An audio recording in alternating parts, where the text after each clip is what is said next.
Live Life Fast by Roddy Ricch is going to be dropping this Friday, and it's quite exciting because he's taken 2 years to craft this project. And after releasing Please Excuse Me for Being Antisocial, a lot of fans had questions. What is this next project going to sound like, and will he live up to the hype? Because Please Excuse Me for Being Antisocial did a lot of numbers and had a massive impact on the culture. So today, guys, we're going to be talking about, will Roddy Ricch live up to the hype? Because there's a lot of different conversations, there's a lot of different rumblings going on, and not only that, but this Friday when the album drops, you guys could be listening to it live with us on our Patreon plan, the new reaction tier. If you guys want access to this exclusive tier, it's in the description. You guys are going to have access to the stream and the actual reaction to Live Life Fast once it drops on our Patreon plan. So if you guys want all that, it's in the description. So Lou, take me through the motion, man. I know you're a big fan of Roddy. I know you've been waiting especially for this album. So what are you looking for? And, what could people expect going into this album on Friday? Yeah, point blank, I think that Please Excuse Me for Being Antisocial is one of the best debut albums that we've gotten in the last couple of years.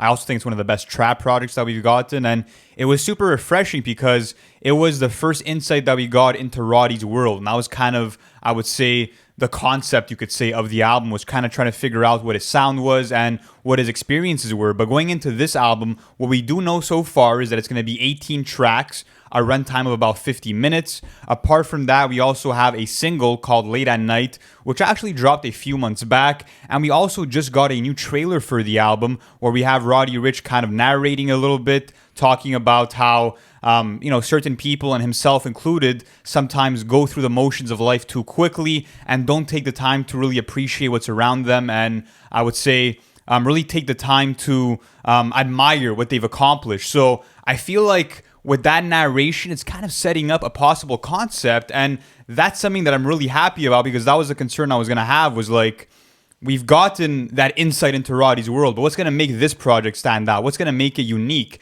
And if there's a concept attached, that's awesome. And apart from that, let me ask you, what did you think of the Ty Dolla $ign vocals at the end of that trailer? Wow, that trailer was much needed because it's giving me some insight on how this is going to sound, especially like if the production is going to be slowed down on the album, or there's going to be, more of like, not the psychedelic vibe, but I would say a lower tempo to the album, something that where it's not full of slappers, let's say, but it's full of songs, full of introspection from Roddy, talking about the different things, he's seeing in his world. But fun fact about this album, if you look at the album cover, it actually pays tribute to Nipsey Hussle's Victory Lap. And it's crazy because you see Roddy Ricch in the car with the chain out, and then you have the Nipsey Hussle Victory Lap cover where he's in his lowrider with his hand up, I believe. So it was beautiful to see that. They were making music together. Hopefully we'd end up seeing another maybe posthumous verse from because Racks in the Middle was awesome. Oh, that was a fantastic song. I still bump that to this day. But listen, let's actually go through some statistics for Please Excuse Me for Being Antisocial. This record was fucking massive. So shout out to Joey on Twitter, one of our longest friends in the whole community. Shout out to Joey. So listen to this. Roddy Ricch's stats for Please Excuse Me for Being Antisocial.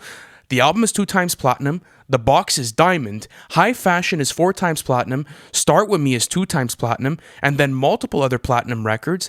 Apple Music's 2020 Album of the Year, 3 Grammy nominations. And also the most streamed album globally of 2020, which is pretty impressive. So what this tells me about Live Life Fast is that I'm expecting a lot of hit songs, because like you said, he has multiple platinum songs off of there. But in terms of the album sales, I know Please Excuse Me for Being Antisocial sold 100,000 copies first week. I'm expecting this one to probably do maybe 150,000 copies first week. I would have said more if he had smash hit singles leading into the album, but he didn't really have this for that, because the only single that we had was Late at Night, which was kind of more low-key.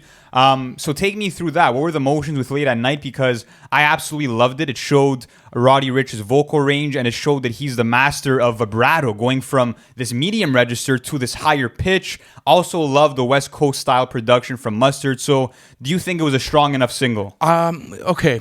Listen, I think it was a great song. I'm not going to lie. I do think it was a great song, but I'm kind of on the edge with it, because it's like, I looked at what was being released with Please Excuse Me for Being Antisocial, and I'm like, does that really, let's say, pair up to, let's say, what Ballin' was, let's say, a couple of years ago? But that wasn't a single. But I'm saying he had that single with Mustard leading into his album that kind of got everyone hyped. So is this going to make that album, and is it going to do the same thing? I don't think so. But looking at the actual single itself, it's super nice because it's something different than that I've never heard from Roddy. Like, I was kind of taken back by it. I remember the first time we listened to it in the studio and we are like, this is interesting, but we weren't necessarily gravitating towards it. But it's that kind of song that every time you listen to it, it gets better with each spin. I also love like the slower tempo to the song. Like, that's another thing that I quite enjoy about it. So, going into this new album, what are you expecting as an overall listen? Like, what are things that you want to see? And let's say, what are things that have to be, let's say, met in your ideas of a perfect Roddy Ricch album? Yeah, so for me, I think it just has to have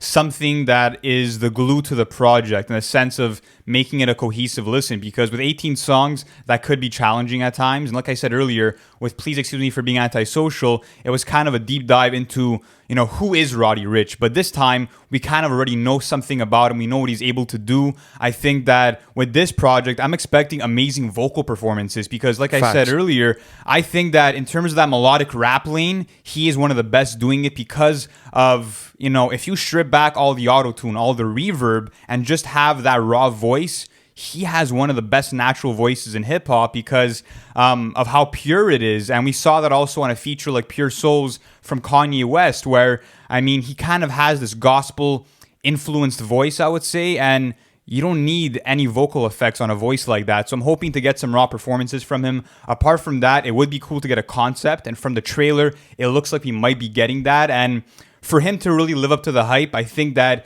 he has to have those strong performances. He has to have good collaborations with other artists because that's something that a lot of people are looking forward to.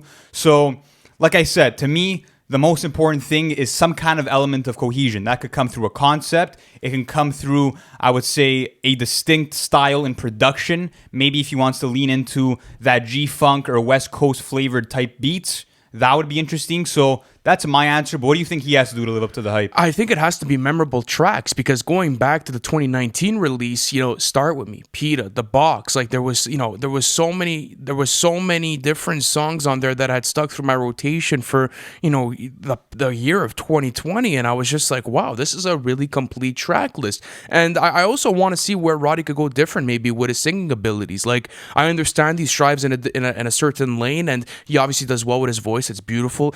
He's able to hit really high notes. He's able to hit beautiful flows and melodies. But maybe a gripe that I've had with his music maybe over the past couple of years is that I want to see him diversify into other things. So maybe more rapping, maybe lessing. I don't know what it is. Just something that's going to have a different feel to it, because I don't want to, let's say, Please Excuse Me for Being Antisocial Part 2. I want a moment in time. I want something that, I could go into this track list and it's going to sound refreshing. I'm going to see, such a talented artist extend all of his qualities and being able to prosper and, be able to put it into one project. Yeah. So that's what I'm looking for Live Life Fast, is not necessarily any type of sound. I just want to see how he's going to be able to innovate next, and is it going to sound refreshing in contrast to the previous projects that I've gotten from Roddy Ricch. And in terms of like him rapping more, I think there was some strong rapping songs on Please Excuse Me for Being Antisocial, but it would be cool to get more of those, and it would be cool to also see if if he either stays true to his, I would say, vocal inflections that when he's rapping sound kind of similar to Young Thug, or if he kind of branches out and tries something new stylistically. That's something that I'm interested in seeing. And apart from that, I like the fact that for Please Excuse Me for Being Antisocial, it took him over 1 year to craft that album, and apparently he made 250 songs just for the recording process of the project. So he did do an article with Variety recently, well, not recently, in 2020, I believe, where he said how the reason why he took so much time to put out this new record is the fact that he has to go through the motions of life. He has to experience things to actually have subject matter for the project. So that's a good sign. And, before we actually wrap up this video, I have two questions for you, all right? Let's do it. First one is, which features do you want to see? And second one is, I feel like the rollout for this has been kind of minimal. Is that a bad sign or a good sign? I like that. Okay, so I'm going to start with that one, the rollout. I think it's good, actually. I don't think that, in order to deliver a great record, you need to have this absolutely crazy and, flamboyant rollout. Obviously, it adds to the fan experience, but I think that, what I've seen from the trailer and, what this probably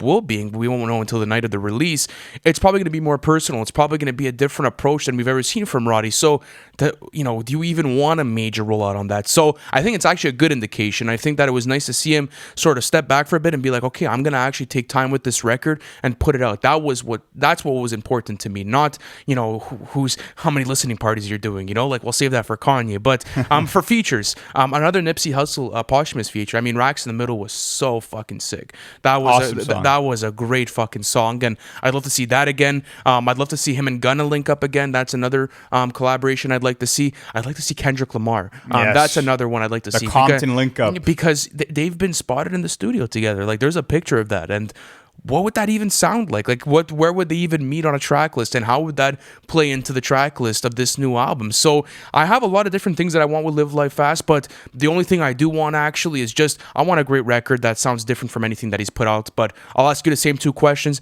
How do you feel about the rollout? And give me some features you want to see on this. For the rollout, I totally agree. I think the minimal effect is nice. I really love the trailer, and I think that sometimes there's more mystery to an album when you don't give away too much. So it kind of does drive in more suspense and anticipation. So I'm fucking all the way with that.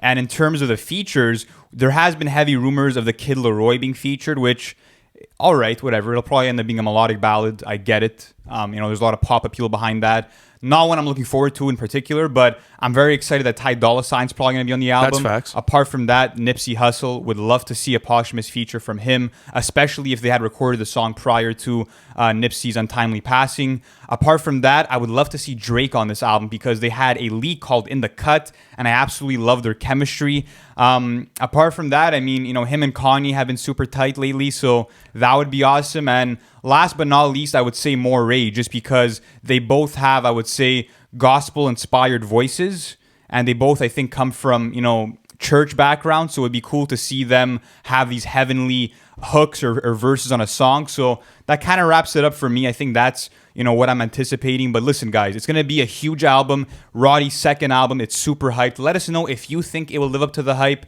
And we're also doing our reaction this Friday, so check out our Patreon options. That's going to be available in the reaction tier. Thank you guys so much for watching, and we hope to see you guys Friday in the live stream. Thanks for watching the full video, and if you're new to NFR, be sure to hit that subscribe button, as we'll be keeping you guys updated with the latest album releases in terms of update videos, album reviews, and our own original series on the weekly. And we also have our Patreon plan available in the description below, where you can access weekly bonus content and also access to our Discord. So be sure to check out all of that, and we'll catch you in the next one.